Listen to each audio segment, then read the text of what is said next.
Hey everybody, welcome back to Lionheart Radio with Rick Alexander. Today we're reaching back into the archives to do an interview with Gracie V. She is a world-class powerlifting coach, and she is the owner of California Elite Training Center. I wanted to reach back into the archives for this episode because she has such an inspiring story, and I think there's so much we can learn from it. And again, when we first aired this interview, our audience was teeny tiny compared to all of you beautiful people now. So I really hope you guys enjoy this one. Be easy on me. I was young in my interviewing career, and so still figuring it out. But I think Gracie carried the conversation, and we had a good time. But I'll talk to you guys later on Morning Coffee. I hope you guys enjoyed this episode of Lionheart Radio with Gracie V.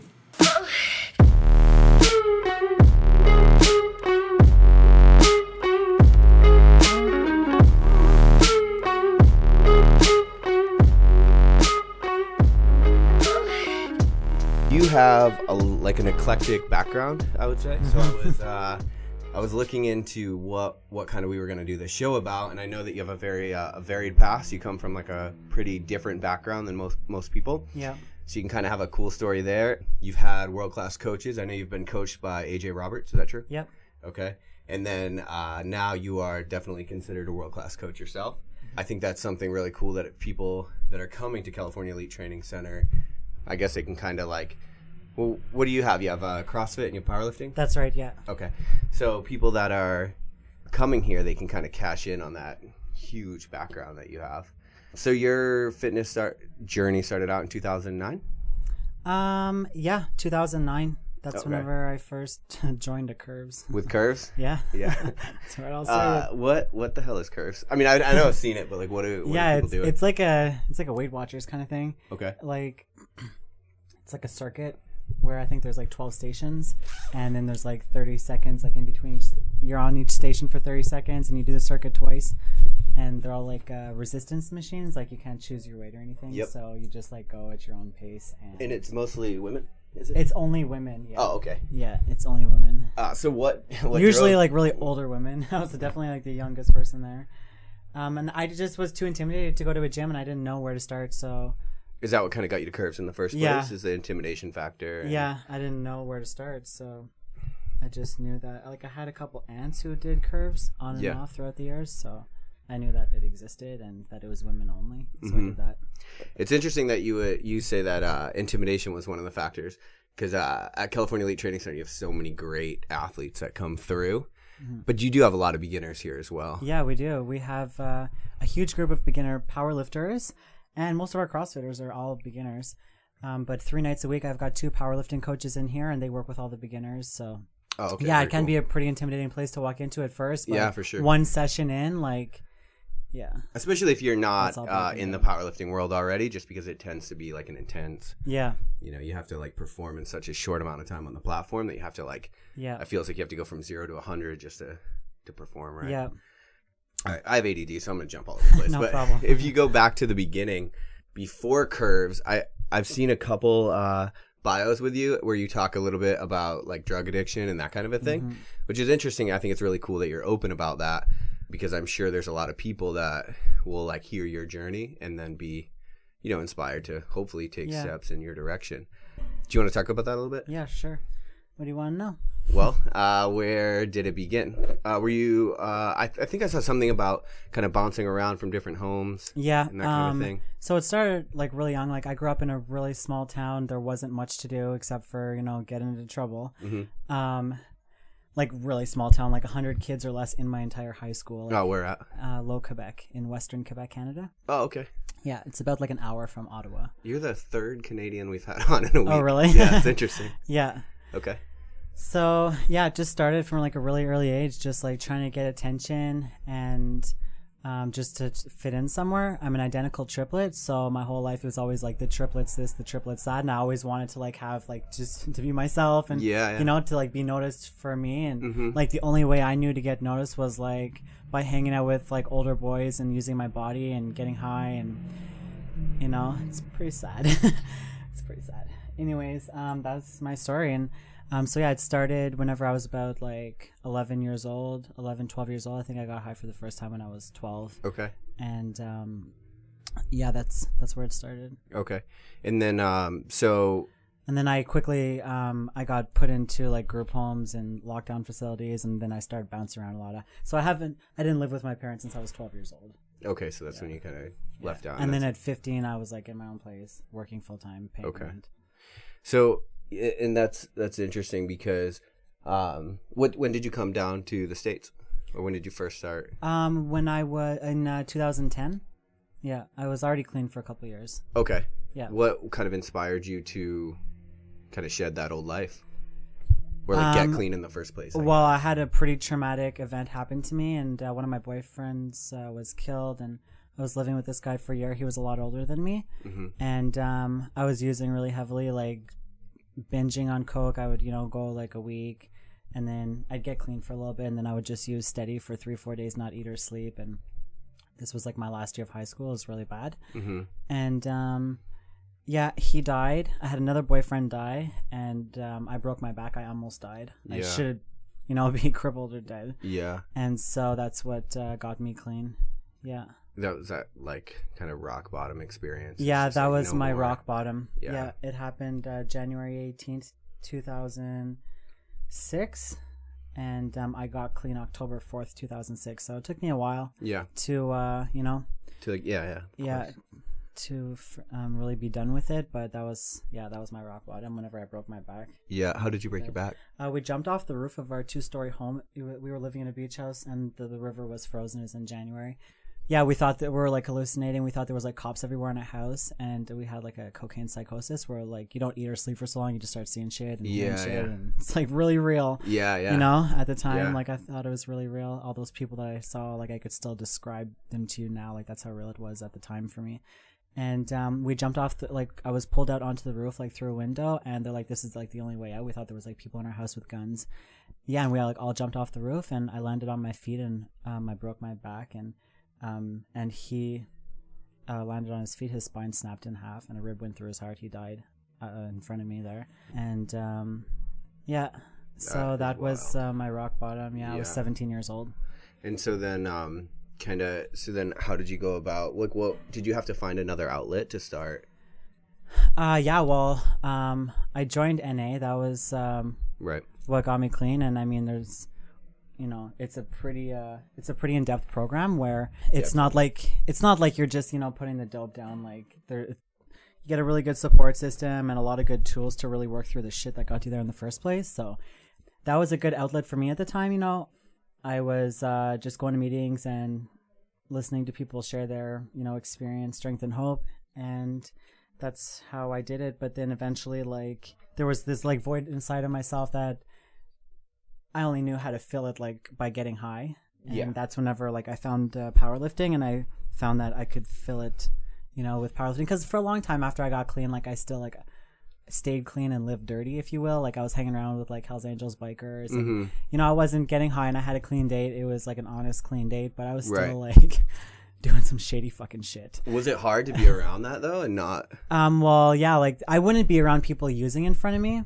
Cause it happened a couple times, and I quickly was able to get out of that situation. But yeah, just doing sketchy things for money and stuff like that. Yeah, the first couple years clean, that stuff was hard to drop, like the whole lifestyle. Right. Yeah, whenever I really found like my love for fitness and for lifting, a lot of that stuff changed. Yeah. Yeah, it was a better outlet. Yeah, like I think when you're just accustomed to a certain lifestyle, it's difficult to do anything else, even if you are, changing your habits and stuff like that. It's like what you know is what you know. Yeah. So, and that's interesting too, because I think a lot of people, they find fitness and they use that as their outlet. And these people with like extremely addictive personalities will be really successful in different fitness endeavors because they're so dedicated and it's what they know. And they're still, I think, probably on some physiological level, the endorphin release and the high that chasing that. Chasing that high. All right, so then you got into curves, and then from curves was bodybuilding next. I never really did bodybuilding. I was interested in it enough to hire a coach and take steroids shit like that, but I never followed through with doing a bodybuilding show. That was way too much work for what I had in me at the time. Oh, okay. So you didn't actually do a show, but you got into... Yeah, I just like got into the lifestyle, the dieting, training like a bodybuilder. Yep. And like isolation movements and body part days. Yeah, and then I met this guy who was teaching me how to bench press on my chest day. He would bench with me, and he's a powerlifter. And that's how I found powerlifting. So were you benching with that powerlifting style stance? Yeah. Yep. Yeah. Okay, very cool. So let me ask you this: when you got into the bodybuilding lifestyle, were you nervous about steroids because of the drug use past, or are they something you just look at separately? To me, that's not at all like a mind-altering substance. I'm sure at the level some people abuse it, for sure. Fuck, it can be mind-altering, but no, it never was anything like that for me. And I was excited about it because I was like a fucking junkie. And, an adrenaline fiend. And so whenever I found out like, other girls were doing that and, the way they looked and the results they were getting, I was like, where do I fucking get this shit? Right. Yeah, and I think that's one of the reasons I think people get to gear in the first place is that it's like you're putting in all this work. You want to look like you put in all this work. Yeah. And that's like one of the first things you get. Yeah.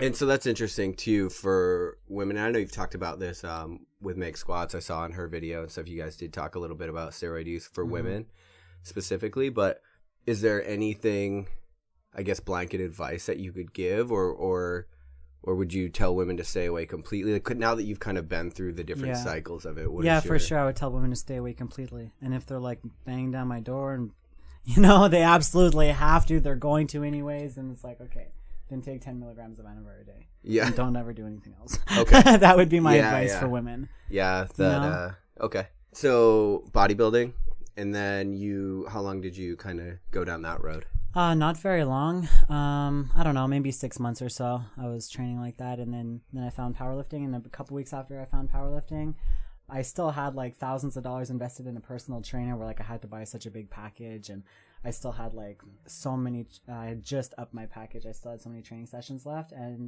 but I wanted to go to this powerlifting gym and train with this powerlifting coach. So I ended up like saying fuck it, and I walked away from it all. Like, I was coming from a personal trainer that like put chalk on my legs to deadlift. They did not know any better. So I was just like, I need to get to this place. Here. So I went to the new place with the powerlifting coach, and like 2 weeks later I did my first meet. After starting powerlifting? Yeah. Okay. Yeah. What did you do, raw or? I did. It's like the Canadian version of USAPL at the time, CPU. Okay. And at the time it was only single ply. It was before raw was popular. Okay. So I didn't have single ply gear, so I competed raw with knee wraps in the single ply division. I mean, there was no divisions; it was just powerlifting, and you wore single ply gear. Oh, okay. In the IPF. Okay. And so, this was whenever they had the old weight classes. Yeah. Yeah, I did my first meet, and I went 9 for 9, and it was the best feeling ever. And that was it. Yeah, that was it. Yeah. Sold. What were your numbers on this first meet? Do you remember? My numbers were.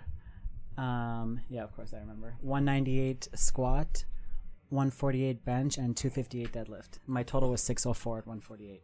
Okay, nice. And so how did that place you? That qualified me for provincials, which was like the only reason why my coach wanted me to do the meet, because he was bringing a team to provincials, and they would go to provincials. Is that nationals? That's like states. For states. Yeah. Okay. Okay. Yeah. Canadian provinces. Yeah. I'm ignorant. Got it. Yeah. Moving into bodybuilding, so you qualified for provincials 2 weeks in. Moving into powerlifting. Yeah, or moving into powerlifting. Yep. Yeah. And then how long did you have to train and get ready for that? So I got all my single ply gear. I was committed to doing that and learning how to lift in gear. And then I I was hanging out with these powerlifters who competed in multiply, like non-tested federations.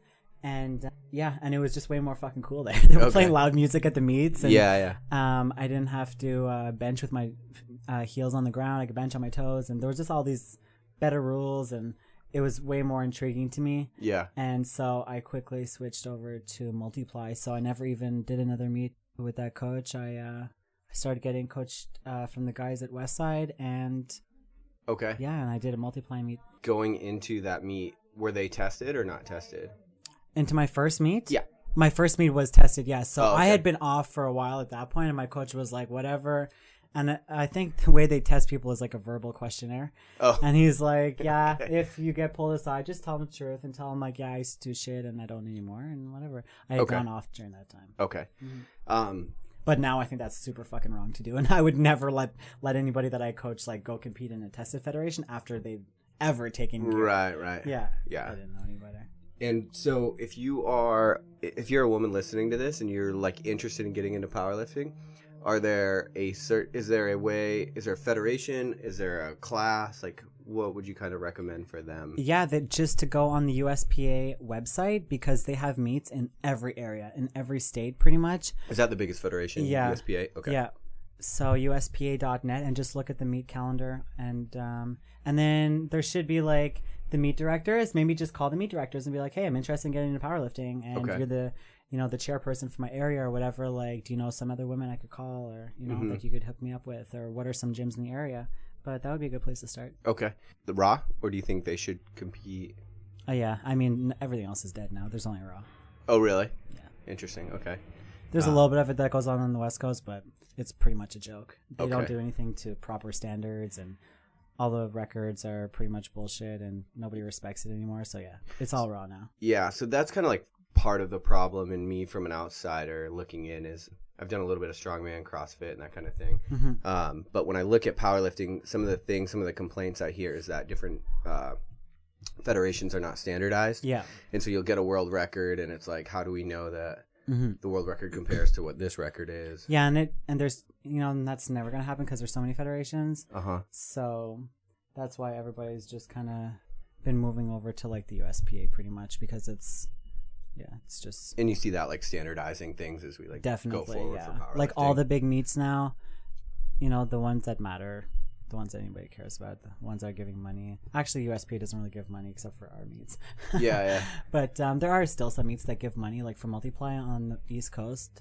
But like you see the records that are broken there, and even just in the backyard meets. And Yeah. And you said your meets give money. You put on powerlifting meets as well? Yep. Okay, so what? Like every 3 or 4 months, we have one here at the gym, and we usually give cash. Okay. We usually give like $5,000 at our local meets, which is more than Yeah. for most of the big meets. Yeah, for sure. And then we've got the US Open coming up. We're giving away $210,000. Jesus. Yeah. Do you get a lot of big lifters because of that? Oh yeah. Big name lifters? Oh, yeah. Yeah. Because that's something that's interesting about you as well, as you're a pro strength athlete, but it's really hard to make money in powerlifting. You got to become a coach. You got to, Yeah. really sell yourself. Yeah. Okay, cool. Yeah. I kind of want to get into that at the end, but so you got linked up with Westside?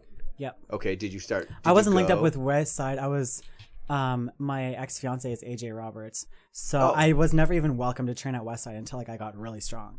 Okay. I wasn't good enough. Right. Even when I was just, AJ's girl, like so like Louis Simmons didn't know my name until I got a pro total.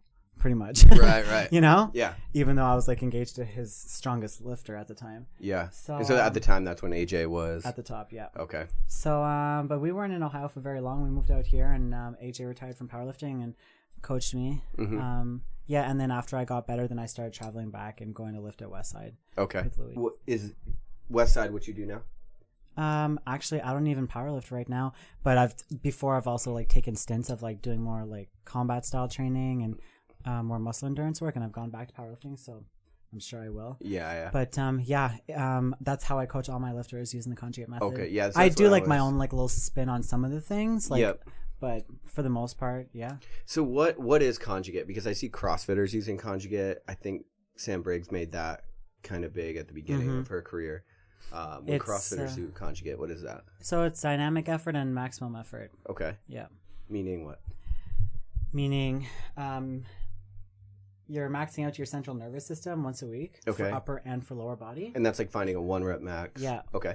But sometimes it could also be like finding a 3 rep max or a 5 rep max. Nothing is set in stone with conjugate.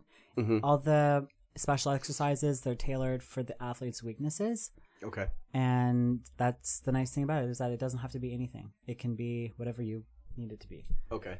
So would you recommend conjugate for people that want to get into powerlifting? Absolutely. It's pretty intimidating to start it though. Like, there's a lot of really, like, you got a gym. If you don't train in a proper gym, which most of my clients don't, they train at a regular 24-hour style gym. Mm-hmm. And so everything's Jimmy rigged. Yeah. And the setups get pretty complicated, but because of bands and chains and that kind of a thing. But it is definitely doable, even with just a straight bar and a couple pairs of bands. Okay. Yeah. And But yeah, I believe it's like the best way to train, and the only way to train if you want to stay injury free and if you want to stay in the sport a long time, continuing to make gains. It's the only way I've ever trained for powerlifting. Okay. And are you familiar with 531 or any of those? No, things? I'm not. Oh, really? Yeah, So just because I've Westside? never. Yeah. I believe that Westside is the best, and Yeah. yeah, I think the record books probably agree. exactly. Yeah. I've never. It's like, why would I spend my time learning about a system that I'm never gonna fucking do, and I'll never Yeah. have any of my clients do it.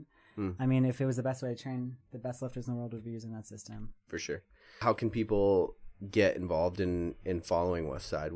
Or do they need a coach? Or they need to come No, somewhere like this? You can buy books and read about it, but especially for raw lifters, that stuff's not necessarily going to have the best carryover for you if you just read the books, because it was really the program was made to cater to geared lifters. Okay. Tons of box squats, only box squats. Yep. So we do a ton of free squatting as well. So you can contact me at dcspack@gmail.com, and we can send you info on joining the DCS pack. And yeah, And that's what is the DCS that's my pack? powerlifting team. Decide, commit, succeed. Okay, nice. Yeah. And they're not just local to Exactly. San Yeah, Diego? they're all over the place. Oh, okay, Yeah, so we've anybody got- can. Yeah, anybody can reach out, and we've got specials going on all the time, and it's a really awesome team environment where all the guys are together and all the girls are together. Okay. So especially the women, like, it gets pretty personal, and like everybody gets to know each other really well. They all come out here a couple times a year, and we do huge meets together. Like the meets that I put on, we pretty much just fill a roster with all Paxters. It's fucking cool. Oh, nice. And so we have big parties, and people who are introvert as fuck, Yeah. like, and we're all like that, but we all like are friends with each other, and it's really cool. Yeah. Yeah. I think being a part of a community if you like really want to get somewhere with fitness is like, essential. Yeah.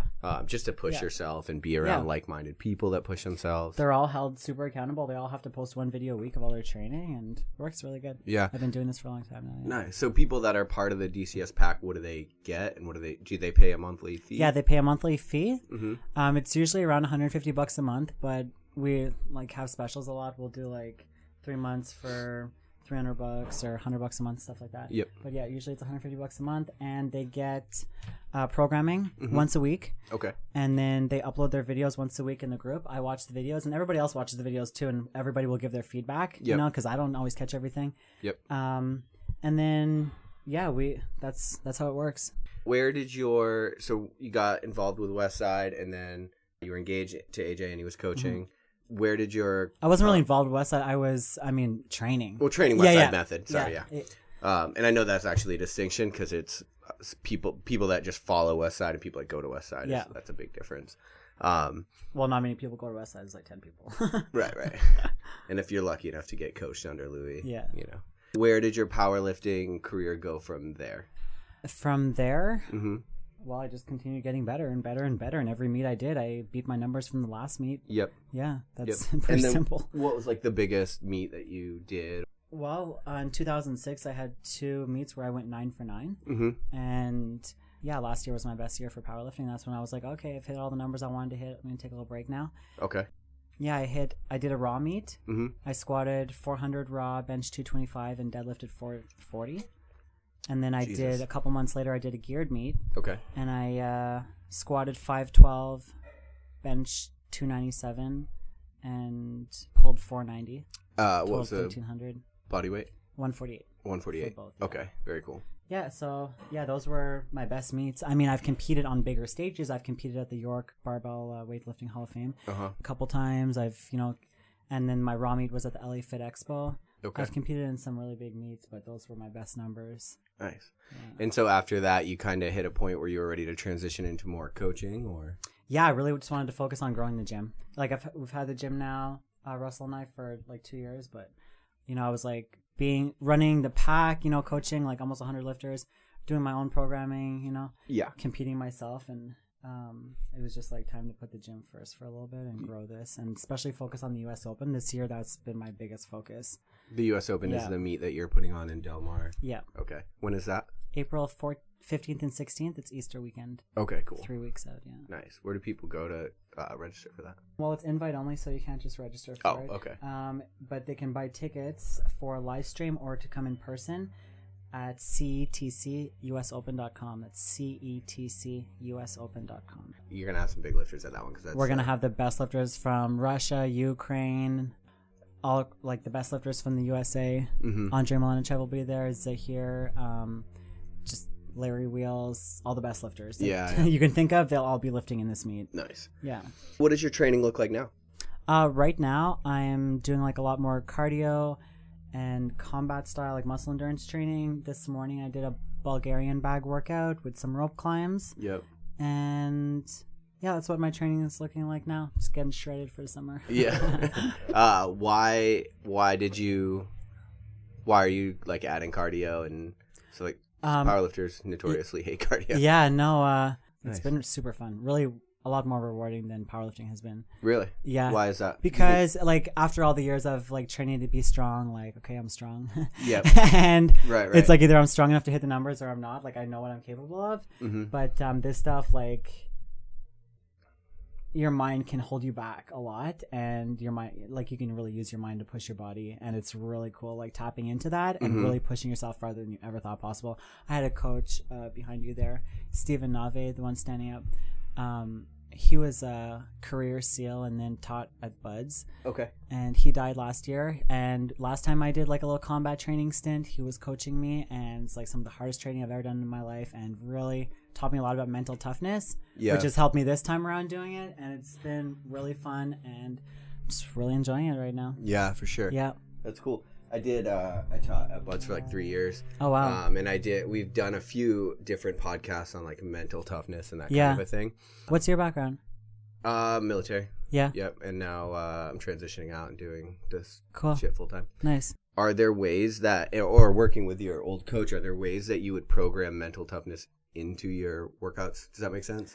Yeah, it makes a lot of sense. And no, I haven't even thought about that yet. Like, my husband is so fucking tough mentally. Like, he just doesn't even know how to quit. Like, he can't. Yeah. And like, he could be like spitting blood and like literally dying. Yep. And yeah, no, so I don't have any ideas for that, but I'd love to talk to you after if you had some ideas for us. Yeah, absolutely. What I do is when I work with people that are interested in doing something like that, and actually I kind of do this for regular people as well, is what I like to do is once probably a month, I'll program a workout that is not super technique intensive. That way if form breaks down, you don't run into like, joint issues and that kind of a thing. But I try to program it so the workout looks like way fucked up. Yeah. So it's just like, it looks like I'm not going to finish this. Yeah. And the reason being is you want something that doesn't have a neurological demand. Like you wouldn't want to do snatches. And that's why people sometimes have a problem with CrossFit is they'll do 150 snatches. And it's like at that point your form's breaking down and you have these joint issues and structure problems. But what I like to do is I'll program a workout with a lot of air squats, swimming, running, pull-ups, push-ups. The things they're going to do in an environment like that where you can get away with like really pushing the envelope on reps. And then you can kind of find out like what kind of person they are. Like, are you that kind of person that gets in a situation where it looks like there's no way I'm going to be able to finish this? And then you fold inward and you break down and you're like, fuck it. Or That's the kind of shit that this guy had me do. Yeah. Like he used to like give me workouts that like he never even would actually make me do. Just like think I had to do them. Yeah. And I would be like, there's no way I can do that, And he really broke me down a lot and built me back up. Yeah. Sometimes we would get the students thinking we were gonna do this like ridiculous workout at the end of the day. Yeah. And then we would leave, and then we would wait like 3 minutes, and people would come quit because they were like, fuck this, I'm not going back. Especially after a whole day of like working really hard. But that's kind of, that's the point of a selection. That's the point of a lot of this is you want to know like what kind of human are you? Are you the kind that gets in this like really adverse situation and folds in and you're like, I'm fucking out of here. Yeah. Or are you the kind of person that gets kicked in the nuts over and over and is like, oh, another please, and just keeps moving forward. Yeah. So, and there's probably a decent amount of mental toughness as far as, going into powerlifting, like the abuse, I think. Yeah. You have to be mentally tough from the beginning. Yeah, it takes a really fucked up person to be a powerlifter, honestly. Like, every single person I coach, they have got some fucking fucked up story. Yeah. Like, I've got one, and, like, everybody has one that I coach. Like, it really takes a sick person to be Why do you think be a successful powerlifter because of, like, the abuse and the wear and tear, and it's not fun, and it hurts, and it sucks, and, but we push ourselves and continue. Day out grind. Yeah. Yeah, and I think that's part of it, too, is it's... Okay, so you'll have to, run and swim, and you'll have to do obstacle courses, and you'll have to do a certain amount of didactic classwork, and there'll be something for everyone, right? So maybe you're a good runner but not a good swimmer, like that was my thing in training, or whatever it is. There'll be something for everyone, but usually everyone can do every part of it. If you're so weak that you can't even finish a swim, then obviously you're gonna weed yourself out fast. But it's not really that. It's not the one thing that gets people. It's the grind every single day. Yeah, it's like going in on, it's waking up, re-breaking all of those chafing scabs that are gonna tear in the morning, and it's just like doing that over and over. And I'd imagine that's the same with powerlifting. Like, you can get strong, and you can correct me if I'm wrong, but you can get strong to a certain point, but it really takes a long grind to build strength. Exactly. It's a marathon, they say, it's not a sprint, and it's true. And you got to be patient and stick with it for fucking years. Yeah. And even if you try and take the shortcuts and take shit and, it takes a long time. You mean like steroids, like shit to get stronger faster. Exactly. It still is going to take a long time, and you got to just put in the work and continue putting in the work. Yeah. And that's why I think even CrossFitters, they say, like, cardio, you can get your Metcon up in a decent amount of, like, a shorter amount of time. But what they'll do is they'll focus on strength most of the year, and then going into the open season like we're in now, like a few months before, they'll just start sprinkling in those Metcons and building the heart rate stuff in and trying to get because like you said, like, somebody can get conditioned pretty fast, but to get strong it takes a long time. So are you doing the CrossFit Open this year? Yeah. How's that going? It's okay. I'm doing it, like, scaled. It's your first year doing it? Okay. Very cool. Last year I did the first workout and quit, like, 5 minutes in. Oh, really? Yeah. And I was like, fuck this. I'm not cut out for this. Yeah. And this year I did the first one, and it was like a really good workout because I was already training like that. I'm like, oh, I'll do it. It'll be a really good workout. And it was a really good workout. I actually, like, redid it. And then the other ones, I'm like, well, fuck it. I might as well just, like, do it every week. I own a CrossFit gym. Right. Do you have a CrossFit component to California Elite Training Center as well? Yeah. CrossFit DCS. Oh, okay. And you guys have a decent amount of people that come here just for CrossFit too. Exactly. Yeah. Okay. Do you program the powerlifting side? Yes. Okay. And do you program the CrossFit side as well? Okay. No. For a while, we were doing conjugate, and our classes are an hour and a half long. They still are. But we're not really doing conjugate anymore on the CrossFit side. They were just kind of getting everybody ready for the open. But we do like a cycle of conjugate every year where, like, they're doing power lifts with the bands and chains and learning box squats and stuff like that. Oh, nice. So it's obviously not individual programming. That's right. Okay, so you have everybody doing the same kind of template? They're all doing the same thing, but we're watching all their videos, and we'll accessorize, like, certain weaknesses for people. Like, if there's a glaring weakness, they'll swap out a couple things and just do, like, 3 or 4, like, more tricep things on these days, or, more good mornings for some people. And we just see it's nice because there's so many people, so we can compare lifters. Like, okay, if these guys have the same bench press, but whenever we use a football bar, this guy's smoking you by 40 pounds, but you bench and comp the same weight, like, well, the other guy has, like, obviously a glaring weakness in his triceps, and then we'll, it's really easy to find weaknesses whenever, like, there's people to compare and stuff. So we will, then add in extra work for that other person. So that's how we individualize it. If they need parts brought up, then we'll just do that, and we do that on their videos that they post. Okay, so you have the everyone does the same kind of template, but then you program specifically to help individual weaknesses. Yeah, exactly. Okay. If it's needed. And honestly, we cover so much in our accessories, like such a variety, that until they really get to a higher level, it's not really needed. Okay. Sometimes it is, but for the most part, what I've seen over the years is that they can all get away doing most of the same stuff but I call all their numbers. Like, I give them exact numbers to hit too. They're not, like, doing percentage work or anything like that. They might start off like a wave with percentages, but I call all their numbers, and we don't really give a shit about percentages. We might use percentages just to ballpark on where to start off with something, but we all always go off bar speed. And is that available to the online clients as well? Yeah, they get the same thing as the gym members get. Okay. So we're watching all their videos. I'm calling all their numbers every single week for the following week. Yeah. So I've had I was coached by OPT for a while for CrossFit. The problem I would run into is, like, I would be broken down in a certain area, and I would come up and I'd be like, so, like, my shoulders, let's say, it would hurt, right? And I'd be like, well, I've got 95 push press or whatever it is today, reps. Do you ever run into stuff like that, or is it targeted enough individually that you get around that? Like to work around injuries, you mean? Or Yeah, or just like I mean, individual. I mean, we're not really getting broken down the way like a CrossFitter is. Like they shouldn't be sore. They have 72 hours, you know, in between each lower body day and 72 hours in between each upper body day. Oh, they do. So they're pretty recovered by the time we get back to doing upper body or lower body. Okay. So that doesn't run in a lot. Like obviously, yeah, people will get injured and then we'll, you know, substitute exercises out or whatever. Or like lifters will text me and say like, oh, my tendonitis is flaring up bad. I started benching and I'll be like, okay, do this instead. Yeah. So that's worth noting too is you just don't have to get the sheer volume in powerlifting that you get with CrossFit. You have so many disciplines. I mean, some people do it, but yeah, we don't really need to. Not the way we train. How many days a week do you think powerlifters need to train? 4 days a week. Okay. And so I'm assuming you're hitting each of the 3 lifts. Variations of the lifts. Okay. Mm-hmm. We'll bench twice a week. Okay. One for speed, one heavy day. Uh-huh. And then we will do a variation of a lower body movement for a heavy rep or a 3 rep, usually a 1 rep max. It'll alternate back and forth between squats and deadlifts. So, and maybe once in a while we'll do a good morning also. And then we'll squat once a week. So what is your... So we might not deadlift at all some weeks, but usually we do.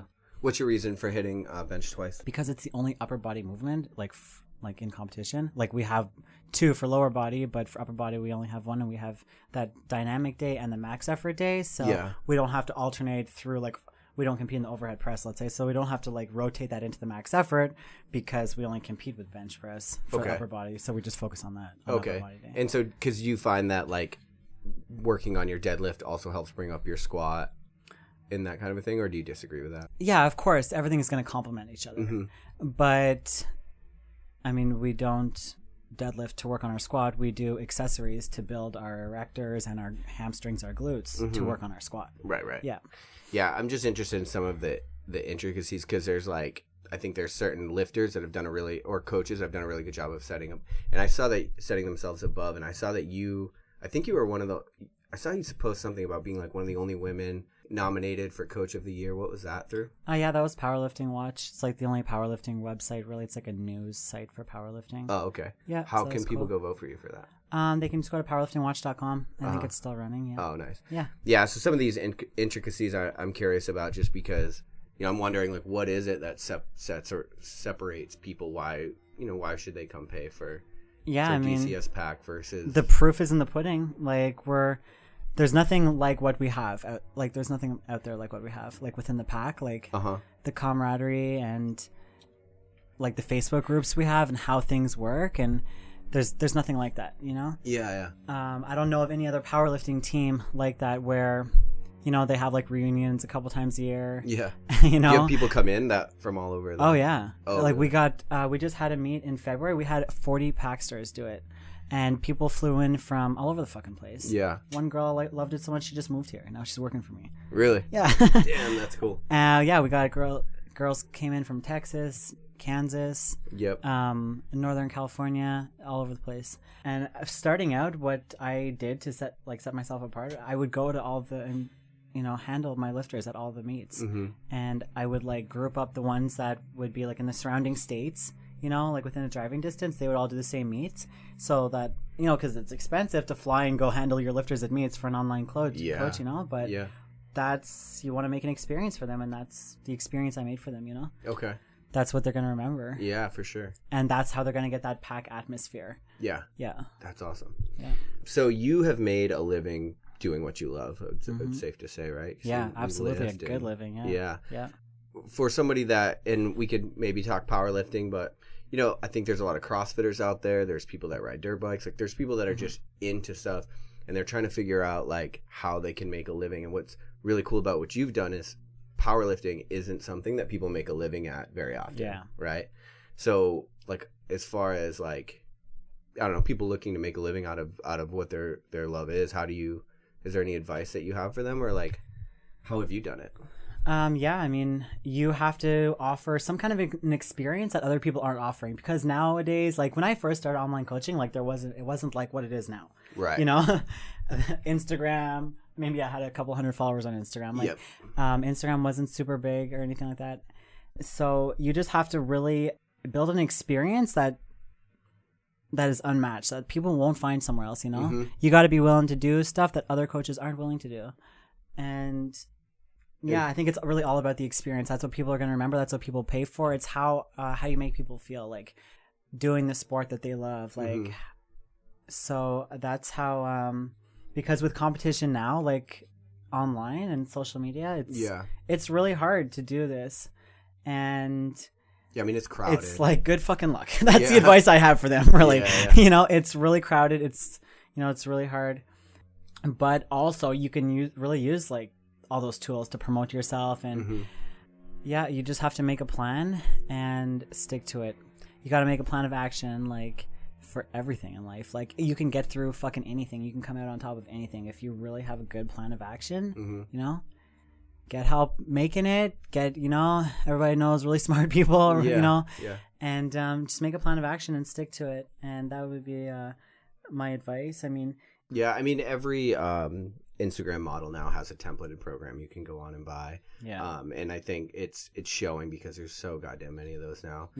So the above and beyond for you is like really what you put into the pack members and like the stuff that you talked about.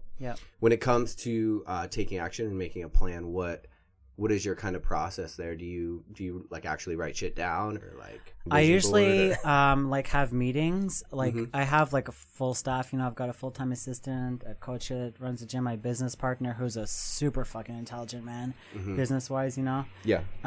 He was like a brain surgeon before he was 30 years old.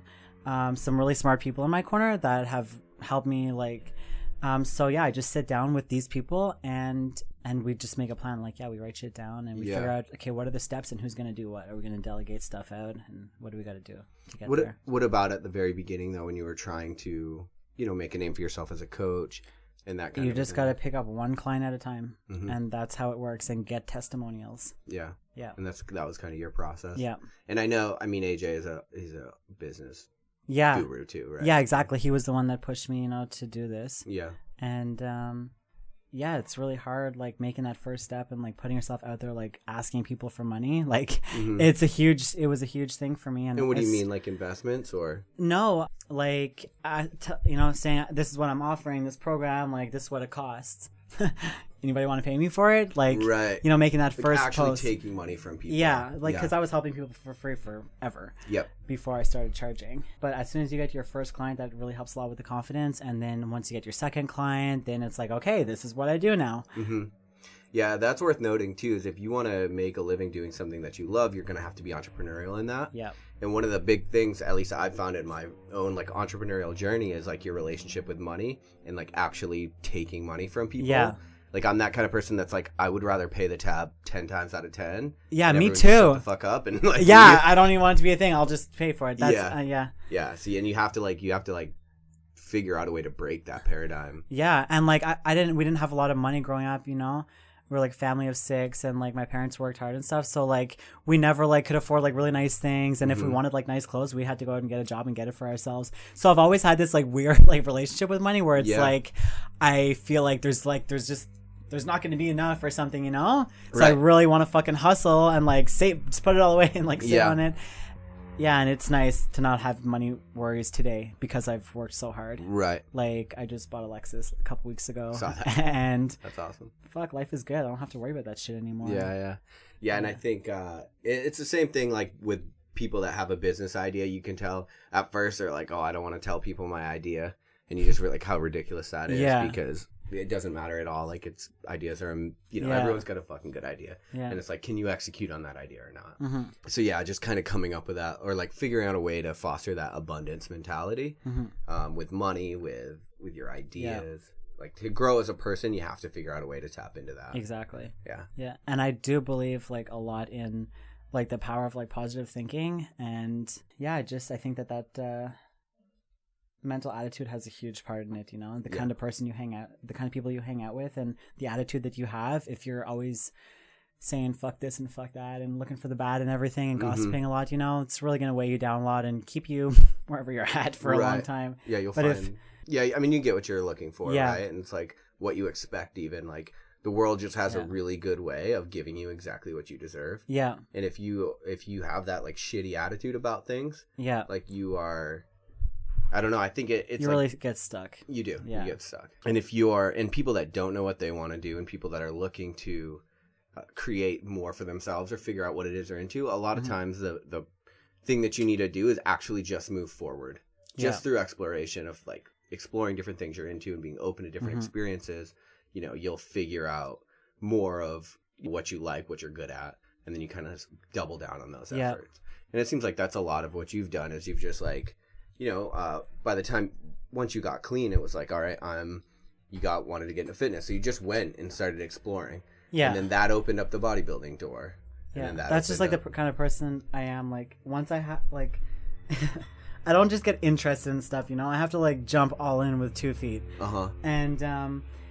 And that's what's helped me, like, in this world, you know? Because you have to just be fucking going for it, because there's, like, other people that are, you know, gonna go up and grab that shit, but... Well, I think, I mean, that's just the point, is, like, forward progress. Yeah, I spent a lot of time, like, personal training in the gym and really hustling, you know? Like, working really long hours and doing anything, like, not just, like, online coaching, but wherever I could make money, like, doing Skype sessions and, like, giving people, like, fitness advice, you know, even if they didn't want to, like, always having something to offer them, like, always trying to hustle.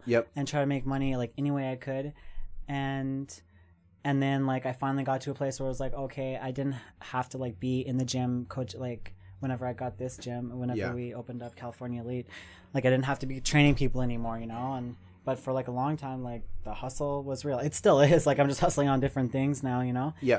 But, yeah, it's like, if you're willing to really work and not sleep a lot, and it might not always pay off in the beginning, you might be working for free. Yep. You know? But it's all about getting your name out there and knowing the right people. Yeah.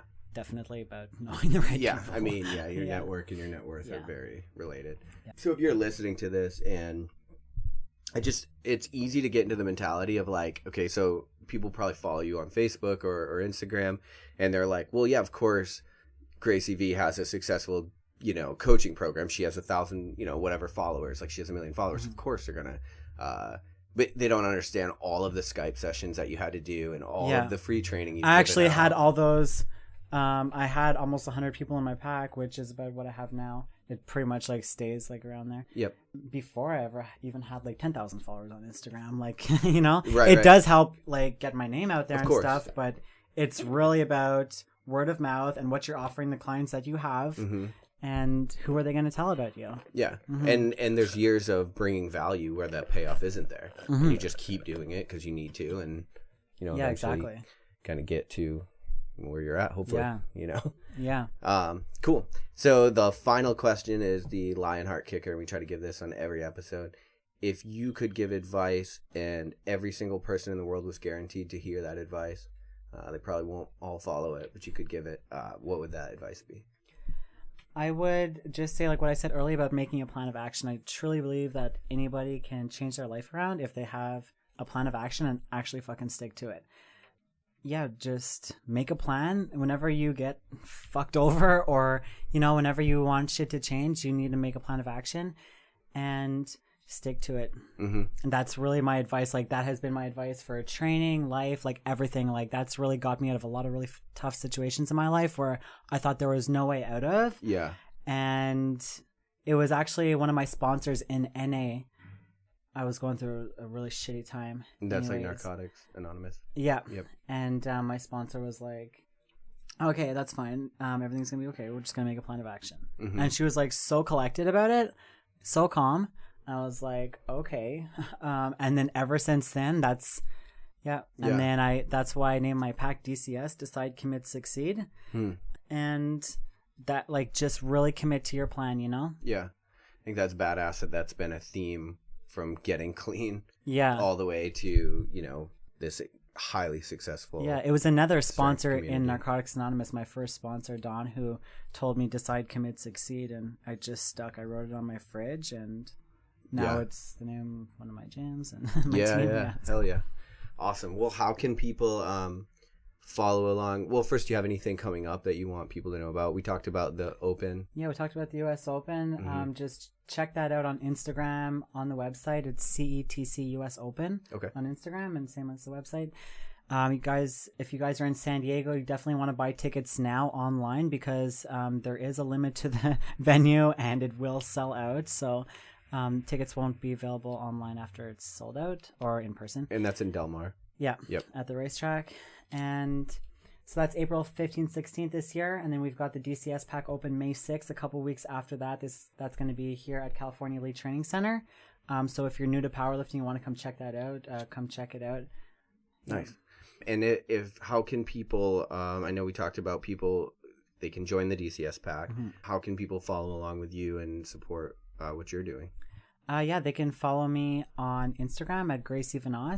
And just want to also put it out there that we accept people of all levels in the pack, you know? Even if you're never even thinking about competing and you just want to lose weight, get more confident, whatever, like everybody starts somewhere, and there's people of all different experience levels in our group that, you know, some people have never even lifted before, and we scale everything back and they can start from scratch. And yeah, so it's really for everybody. Yeah, I'll double down on that too. It's like I've competed in a lot of different endeavors, and having a community to help kind of push you, guide you, keep you accountable as you try to progress. And then the other thing is having people at different skill levels within that community. It gives you a resource to pull from. Yeah. And that is like priceless. You cannot put a price on someone who's been there and done it. Yeah. And can kind of give you that. Yeah, it's that really advice. Cool. So yeah, that's basically it. Awesome. Well, thanks for being on. I appreciate it. Thank you so much for having me. Thanks for listening to Lionheart Radio. I hope that the information from today's show will make you fitter, happier, and healthier. For the show notes of this episode and every episode, head to www.lionheartrad.io. Yep, just like Lionheart Radio. And please, if you have the time, head over to iTunes and give us a 5-star rating. It really helps us to know that we're on the right track in delivering you reliable information and value. As always, feedback is welcomed. If you have any comments on the show or like to suggest a guest, send me an email at rick@luavive.com. That's LUAVIVE.com. Thanks for your support, and we will see you next time. Bitch, I feel good. Don't I look stupendous? My shine is so endless, and shit you can do to end this. Even when I'm dead, niggas still gon' bump that chip shit. Coke, white, Escalade on cinches for you dipshit. So you won't forget this. Midwest nigga be the coldest.